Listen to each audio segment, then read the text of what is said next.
स्वदेशी आंदोलन और आत्मनिर्भर भारत।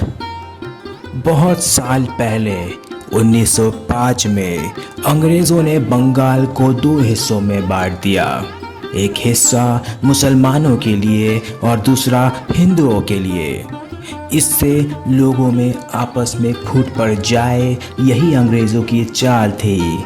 लेकिन भारत के लोगों ने सोचा, नहीं, हम अंग्रेज़ों की चीज़ें इस्तेमाल नहीं करेंगे, हम अपनी चीज़ें बनाएंगे और वही इस्तेमाल करेंगे। यही से स्वदेशी आंदोलन शुरू हुआ।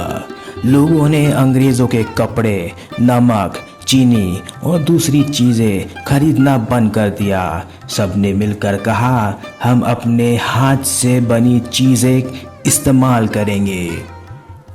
इसमें बच्चों और बड़ों की क्या भूमिकाएं थी? महिलाएं घर पर चरखा चलाकर धागा बनाती थी। बच्चे खेल खेल में नारे लगाते थे, वंदे मातरम।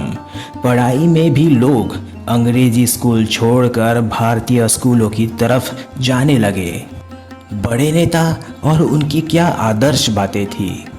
रविंद्रनाथ टैगोर ने रक्षाबंधन को भाईचारे का प्रतीक बनाया। लाला लाजपत राय, बाल गंगाधर तिलक और बिपिन चंद्र पाल जैसे नेताओं ने अंग्रेज़ों का डटकर विरोध किया। अरविंद घोष और दूसरे क्रांतिकारियों ने गुप्त तरीके से आंदोलन चलाया। इसका असर क्या हुआ? धीरे धीरे अंग्रेज़ों का व्यापार घटने लगा। भारत के लोग कपड़ा, नमक और सामान अपने ही गांव और शहर में बनाने लगे। इससे लोगों में आत्मविश्वास आया और सबको लगा, अगर हम चाहे तो खुद अपने पैरों पर खड़े हो सकते हैं।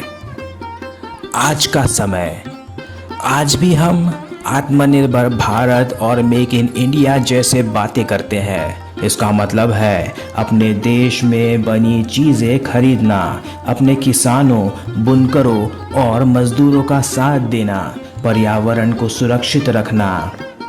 हैंडलूम की अहमियत। भारत में लाखों लोग कपड़े बुनते हैं।